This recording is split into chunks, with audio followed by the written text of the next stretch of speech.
Hello दोस्तों, welcome to software engineering channel. आज का हमारा टॉपिक है use case diagram in software engineering. तो हम आज इस टॉपिक में देखेंगे कि यूज़ केस डायग्राम किस काम आती है और ये कैसे बनती है, और इसमें जो डिफरेंट कंपोनेंट्स हैं वो एक्चुअली क्या होते हैं और उनका क्या इस्तेमाल होता है यूज़ केस डायग्राम बनाते हुए।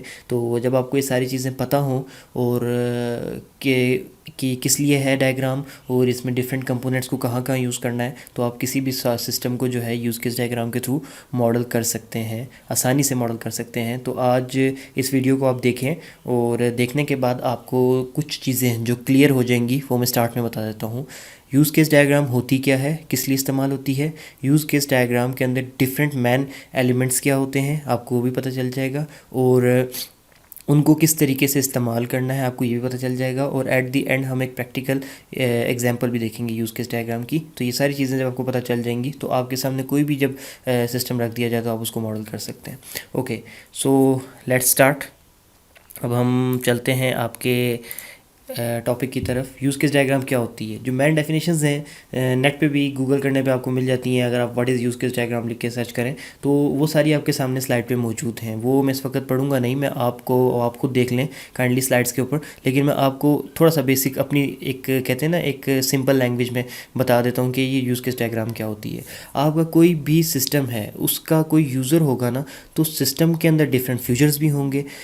सिस्टम का यूज़र उसके सिस्टम के डिफरेंट फीचर्स के साथ किस तरीके से इंटरेक्ट करता है, किस तरीके से उनको इस्तेमाल करता है, ये जो चीज़ होती है यूज़ केस डायग्राम शो करती है। जैसे सिस्टम के दो यूज़र हैं, एक सिंपल यूज़र है एंड यूज़र, और एक एडमिनिस्ट्रेटर है, और सिस्टम में 10 फीचर्स हैं। तो आप इसमें ये बता सकते हैं कि लिंक करके कि जो यूज़र है सिंपल, वो मतलब पहले जो है 4 फीचर्स यूज़र एक्सेस कर सकता है, और आप उनको लिंक दे देंगे, शो कर देंगे कि यूज़र है और ये इस सिस्टम के इस फीचर को इस्तेमाल कर सकता है। और एडमिन को आप लिंक कर दोगे कि बाकी जो 6 फीचर्स हैं वो एडमिन यूज़ कर सकते हैं। तो आपको एक चीज़, एक इमेज क्लियर हो जाती है कि ये सिस्टम है और इसमें 10 फीचर हैं, और 10 में से स्पेसिफिकली ये 6 जो हैं सिर्फ एडमिन की एक्सेस में हैं, क्योंकि एडमिन के साथ वो लिंक हुए हुए आपको डायग्राम में नज़र आ रहे होंगे, और बाकी के जो 4 हैं ये यूज़र की एक्सेस में है। तो ये चीज़ रिप्रेजेंट करने के लिए कि सिस्टम के कौन कौन से फ्यूचर के साथ कौन कौन सा और किस किस किस्म का यूज़र इंटरेक्ट कर सकता है,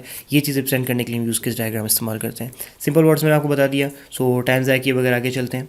elements of use case diagram क्या होते हैं। अच्छा, जो यूज़ के कोई भी डायग्राम आप बनाते हैं तो उसके अंदर स्पेसिफिक किस्म की सिंबल्स, स्पेसिफिक किस्म के नोटेशंस यूज़ करते हैं ना आप। तो इसमें भी इस तरीके से कुछ चीज़ें होती हैं, नोटेशंस होती हैं, सिंबल्स होती हैं, जिनकी मदद से हम ये डायग्राम बनाते हैं। उसमें एक होता है एक्टर, एक होता है यूज़ केस, अच्छा बाकी एक और होता है एसोसिएशन, और उसके अलावा 2 कंसेप्ट इसमें इंपॉर्टेंट हैं, इंक्लूड और एक्सटेंड का। तो ये कंसेप्ट ऐसे हैं कि जो यूज़ केस डायग्राम जनरली बनाना सीख भी लेते हैं तो वो इसी लेवल पे सीखते हैं कि यार यूज़ केस डायग्राम क्या होती है, कि बस जी एक्टर बना दिया, यूज़ केस बना दिया और उनके दरमियान एसोसिएशन शो कर दी एंड दैट्स इट, यही है। लेकिन जब इंक्लूड और एक्सटेंड की बात आती है तो उन्होंने उसको जनरल लेवल पे पढ़ा हुआ तो होता है कि इंक्लूड क्या है और एक्सटेंड क्या है, लेकिन जब प्रैक्टिकली आप किसी सॉफ्टवेयर की यूज़ केस डायग्राम बना रहे होते हो और वहाँ पे इंक्लूड और एक्सटेंड का इस्तेमाल करना पड़ जाए, तो वो जनरलाइज लेवल का जो आपने पढ़ा हुआ होता है ना इंक्लूड और एक्सटेंड का कंसेप्ट, वो आपको हेल्प नहीं करता वहाँ पर, क्योंकि अब आपने प्रैक्टिकल इंप्लीमेंटेशन करनी है। तो वो फिर आपकी जनरलाइज अंडरस्टैंडिंग जो होती है वो वहीं की वहीं रह जाती है, आपको प्रॉब्लम सॉल्व नहीं हो पाता। तो इसलिए हम इंक्लूड और एक्सटेंड का कंसेप्ट भी थोड़ा सा डिटेल में देखेंगे। सो चलें अब चलते हैं कि एक्टर क्या होता है। Any person, any organization or anything which is interacting with your system or part of the system is called actor. जैसे कि मेरा एक सॉफ्टवेयर है और उसके अंदर 10 फीचर्स हैं, और उसमें से कोई ऑर्गेनाइजेशन है या फिर कोई एक बंदा है, कोई सिंपल एक पर्सन है, वो उस फ्यूचर के साथ इंटरेक्ट कर रहा है, तो वो उसका जो इंटरेक्शन है उसके अंदर उस बंदे को या उस ऑर्गेनाइजेशन को रिप्रेजेंट करने के लिए मैं जो चीज़ इस्तेमाल करूँगा उसको एक्टर कहते हैं। और एक्टर की सिंबल ये होती है, जैसे कि आपने नीचे देखा एक पिन मैन बना हुआ है छोटा सा। अब ये पिन मैन ज़रूरी नहीं है कि ये इंसान ही है, ये कोई लड़का है या कोई लड़की है या कोई पर्सन है। ये पिन मैन से देख के लगता है यही है कि कोई इंसान जो है वो आगे सिस्टम से इंटरेक्ट कर रहा है, लेकिन ये पिन मैन कोई पूरी की पूरी ऑर्गेनाइजेशन को भी रिप्रेजेंट कर सकता है। ये पिनमैन किसी सर्विस को भी रिप्रेजेंट कर सकता है जो कि आप इस्तेमाल कर रहे हैं, या फिर कोई एक सर्विस आपके सॉफ्टवेयर का कोई कंपोनेंट इस्तेमाल कर रही है, उसे इंटरेक्ट कर रही है, तो उस सर्विस को भी आप कर सकते हैं। इवन के आजकल जैसे आर्टिफिशियल इंटेलिजेंस बहुत ज़्यादा हमारी सोसाइटी में इन हो चुकी है, टेक्नोलॉजी में इन हो चुकी है, तो आप अगर कोई ऐसा सॉफ्टवेयर बना रहे हैं जिसके अंदर कोई लेट्स सपोज बाहर का एक इन्वायरमेंट जो है आपके सॉफ्टवेयर के साथ इंटरेक्ट करता है, लेट्स सपोज आपका वेदर जो है वो इंटरेक्ट करता है आपकी डिवाइस के साथ, तो आप वेदर के अंदर स्पेसिफिकली हीट है, तो आप उसको भी एक वो भी आपके किसी फ्यूचर के साथ अगर इंटरेक्ट कर रही है आपके सिस्टम में, आपकी मोबाइल डिवाइस में, आपके आर्टिफिशियल इंटेलिजेंस के साथ इक्विप्ड हुए हुए सिस्टम में, तो आप उस हीट को भी इसके साथ रिप्रेजेंट कर दो बेशक। इन शॉर्ट, कोई भी ऑर्गेनाइजेशन, कोई भी पर्सन या कोई भी ऐसी चीज़ जो कि आपके सॉफ्टवेयर के किसी कंपोनेंट से इंटरेक्ट कर रही है, और आप जब उसको मैप करते हैं यूज़ केस में, तो वहाँ पर उस चीज़ को जो कि इंटरेक्ट कर रही है सॉफ्टवेयर के किसी फंक्शन से, एक्टर के थ्रू रिप्रेजेंट करते हो। तो आगे चलते हैं। यूज़ केस क्या होता है? यूज़ केस ये होता है कि आप के सिस्टम में 10 फ्यूचर हैं, उन 10 फीचर्स के साथ कोई एक्टर इंटरेक्ट करेगा ना, मतलब कोई एक्टर उनको इस्तेमाल करेगा। एक्टर में इन केस जो ऊपर मैंने आपको दिखाया है ये कह रहा हूँ, अब वो एक्टर ऑर्गेनाइजेशन भी हो सकती है, कोई एक पर्सन भी हो सकता है, मैं आपको ऑलरेडी बता चुका हूँ। तो बैक टू यूज़ केस के जो यूज़ केस है, अब ये क्या होता है? आपका एक सिस्टम है, उसमें आपने 10 फंक्शन रखे हुए हैं, तो उस 10 में से किसी एक फंक्शन को रिप्रेजेंट करने के लिए एक यूज़ केस यूज़ होता है। यूज़ केस को बनाने का तरीका ये ओवल किस्म का जो एक नोटेशन है ये है, और इसके अंदर आप उसका यूज़ केस का नाम लिखते हैं। जैसे कि एक मैंने कॉमन सा नाम यहाँ पे लिख दिया है, लॉगिन। अब ये लॉगिन क्या चीज़ है आपको पता ही है, डेफिनेटली आजकल का कोई ऐसा सिस्टम है नहीं जिसमें आप लॉगिन नहीं करते। तो मैंने एक फीचर बना दिया, लेट्स सपोज एक कोई भी समझ लें आप, कोई भी सिस्टम, लेट्स सपोज चलें फेसबुक ही एज्यूम कर लें, तो फेसबुक के साथ आप उसकी यूज़ केस डायग्राम बनाने जा रहे हैं, तो उसके अंदर सबसे पहला फीचर क्या है जिसके साथ कोई यूज़र इंटरेक्ट करता है, वो ये है कि लॉगिन है। फेसबुक एक सॉफ्टवेयर है, उसमें बहुत सारे फीचर्स हैं, उसमें से फंक्शंस हैं, और उन बहुत सारे फंक्शंस में से एक फंक्शन का नाम लॉगिन है, और उसके साथ यूज़र इंटरेक्ट करता है। तो हमने क्या किया, लॉगिन को ओवल में शो कर दिया। तो सॉफ्टवेयर के जितने फंक्शंस हैं, अगर 10 हैं या 20 हैं, और उन सब के साथ एक यूज़र इंटरेक्ट करता है, तो हर फंक्शन को हम एक ओवल के अंदर शो करते हैं, ओवल के थ्रू शो करते हैं, और उसके अंदर, उस ओवल के अंदर उसका नाम लिखते हैं उस फंक्शन का, और इसको हम यूज़ केस कहते हैं। ये वो यूज़ केस है जिसके साथ आपका वो जो पिन मैन था, जो एक्टर था, वो इंटरेक्ट करता है।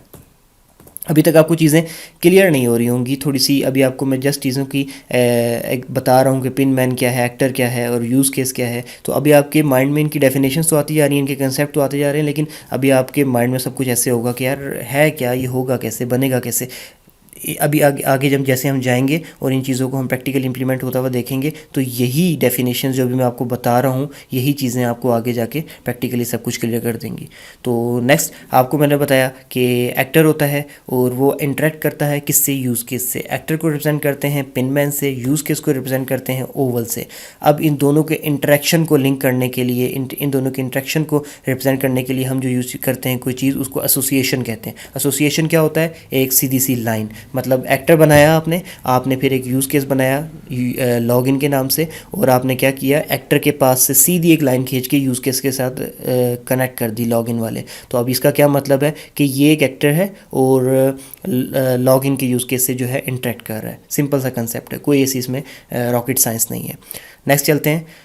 अब आ जाता है कंसेप्ट ऑफ इंक्लूड। इंक्लूड क्या होता है? अब जैसे मैंने आपको सबसे पहले, मैं दोबारा 1 मिनट के लिए यूज़ केस पे लेके जाऊँगा। ये देखें, ये लॉगिन का यूज़ केस मैंने बनाया था, ठीक है। इसी तरीके से मुख्तलिफ़ चीज़ों के यूज़ केस बन सकते हैं।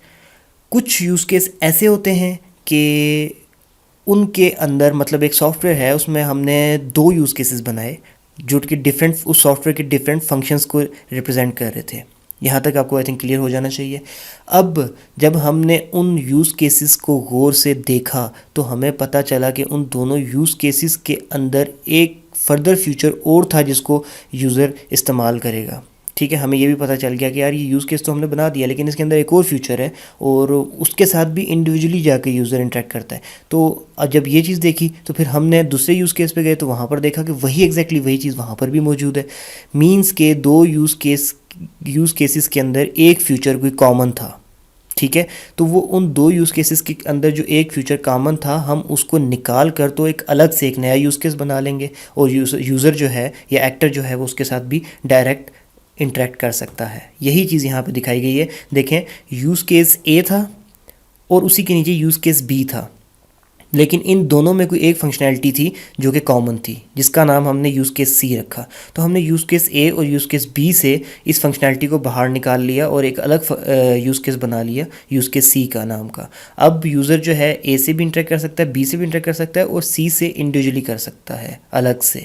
ये चीज़ आपका कंसेप्ट जब आप डिटेल यूज़ केस बना रहे होते हैं तो वहाँ पे आपको हेल्प देती है। इन शॉर्ट मैं अगर लिख दूँ कि यूज़ केस ए से इंटरेक्ट कर रहा है तो बात खत्म हो जाएगी, क्योंकि उसके अंदर यूज़ जब ए से कर रहा है तो सी जो है उसके अंदर है तो डेफिनेटली उससे भी कर रहा होगा। लेकिन जब आपने डिटेल व्यू शो करना है, ईच एंड एवरी इंटरेक्शन आपने यूज़र का शो करना है, फिर आपको हर चीज़ इंडिविजुअली शो करनी पड़ती है। आपको यूज़ केस ए से भी यूज़र को इंटरेक्ट करते हुए शो कराना है, आपको यूज़ केस सी से भी इंटरेक्ट कराते हुए शो करना है। जब आप इतना डिटेल में चले गए हो तो आपने ए का शो किया, ए में सी था, आपने उसको अलग से रिप्रेजेंट किया, फिर बी का शो किया, बी में भी सी था तो आपने उसको अलग से रिप्रेजेंट किया। अब सी कॉमन फ्यूचर था और दोनों के अंदर मौजूद था, लेकिन आप क्या कर रहे हो कि आपने उस सी को 2 दफ़ा बनाया। अब डायग्राम आपने कम्प्लेक्स ज़्यादा कर दिया, अब एक चीज़ को 2-2 3-3 दफ़ा रिप्रेजेंट कर रहे हो। तो एक सिंपल सी कंसेप्ट यहाँ पर यह है कि हमने उन दो के अंदर से जो चीज़ कॉमन थी उसको कॉमन ले लिया, जैसे हम मैथ में कॉमन लिया करते थे, और उसको एक अलग से रिप्रेजेंट कर दिया। और अब बजाय इसके कि बारी बारी हम बी के लिए अलग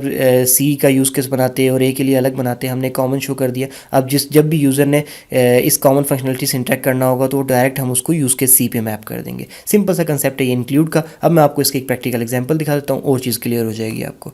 ये देखें जी, आप कोई भी एग्जांपल ले लें। आप आपका अकाउंट है ऑनलाइन और बैंक के अंदर आप उसमें फ़ंड डिपॉजिट करवाते हो, ठीक है। तो ये डिपॉजिटिंग फ़ंड जो है एक आपका फंक्शन है उसका सॉफ्टवेयर का जो आप यूज़ कर रहे हो उनके बैंक वालों का, तो उसका हमने क्या किया कि एक यूज़ केस बना दिया। आप कैश विड्रॉ भी कराते हो तो उसका भी हमने क्या किया कि एक यूज़ केस बना दिया। ठीक हो गया।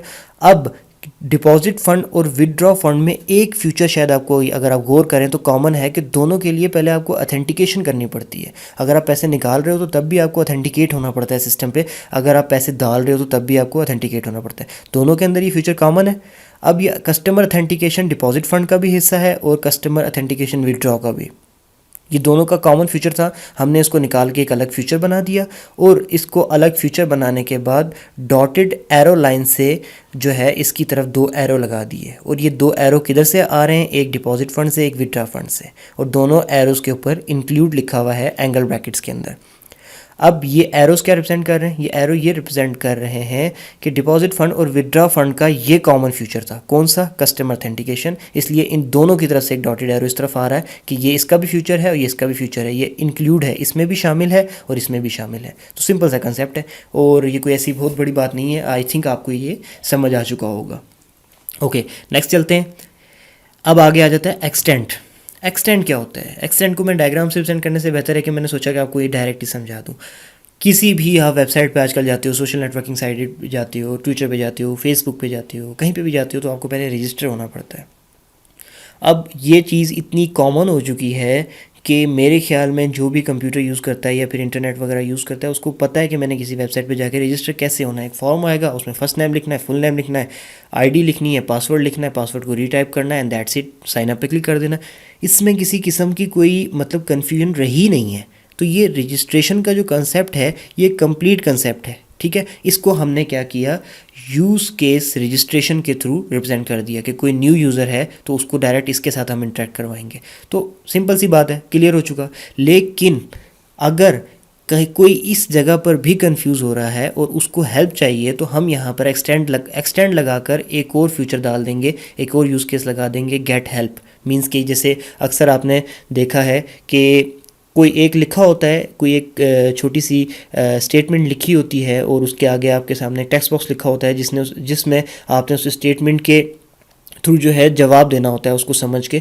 तो सिंपल है, आपने ऊपर पढ़ना है, नीचे जवाब देना है, दैट्स इट, बात ख़त्म। इसमें ये कंप्लीट फंक्शन है, इसमें किसी और दूसरी चीज़ की ज़रूरत नहीं है। लेकिन फिर भी सम टाइम उसके आगे छोटा सा एक क्वेश्चन मार्क होता है जिस पर आप क्लिक करते हैं तो आपके सामने एक और न्यू पेज खुल के आता है जिसके अंदर उन्होंने हेल्प बताई हुई होती है कि अगर आपको समझ नहीं आ रहा तो आपने करना क्या है, उन्होंने डिटेल में आपको समझाया हुआ होता है। तो इसी तरीके से एक्सटेंड का भी काम है। एक्सटेंड किसी और यूज़ केस के साथ लिंक हो रहा होता है, पहली बात, जिस सेम उसी तरीके से इसे इंक्लूड हो रहा था।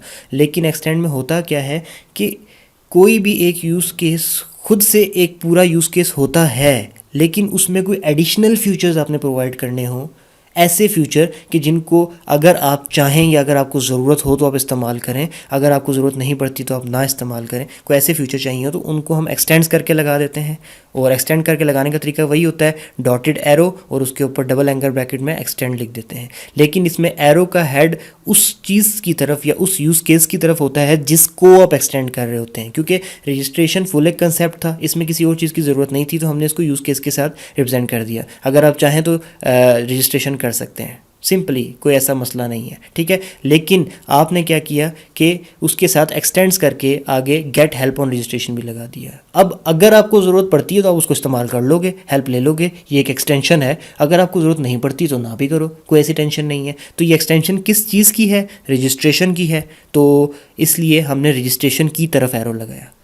ये छोटा सा कंसेप्ट है। एक्सटेंड्स और इंक्लूड के अंदर यही कंसेप्ट है कि इंक्लूड तब हम यूज़ करते हैं जब दो यूज़ केसेस में कोई कॉमन फीचर है, तो हम उनको उस कॉमन फीचर को अलग अलग रिप्रेजेंट करने की बजाय उसको कॉमन लेके एक अलग यूज़ केस बना देते हैं और उस कॉमन फ्यूचर की तरफ एरो लगा देते हैं कि इन दो use cases let's suppose deposit fund और विदड्रॉ का कॉमन फ्यूचर ये कस्टमर ऑथेंटिकेशन है। और एक्सटेंड में क्या होता है कि एक्सटेंड के अंदर एक यूज़ केस कंप्लीट होता है, उसको किसी और चीज़ की ज़रूरत नहीं होती, लेकिन इन केस आपको एडिशनल हेल्प की ज़रूरत पड़ गई या किसी और काम की ज़रूरत पड़ गई तो उसके लिए आप उसको एक्सटेंड करके एक एक्सटेंशन भी प्रोवाइड कर रहे होते हो कि जैसे आप रजिस्ट्रेशन कर रहे हो, सिंपल है, कर लो। लेकिन अगर आपको कहीं पर प्रॉब्लम आ जाती है तो आगे उसके एक क्वेश्चन मार्क है, उस पर क्लिक करोगे तो आपके सामने एक बैलून खुल के आ जाएगा, एक बबल खुल के आ जाएगा जिस पे सारा मैसेज लिखा होगा डिटेल में कि आपने काम करना कैसे, रजिस्ट्रेशन करनी कैसे है। तो अगर आप वो नहीं भी यूज़ करोगे तब भी आपका काम हो जाएगा। तो वो एक्सटेंशन है, इस्तेमाल करना है तो करो, नहीं करना तो ना करो। तो एक्सटेंड और इंक्लूड का ये कंसेप्ट होता है।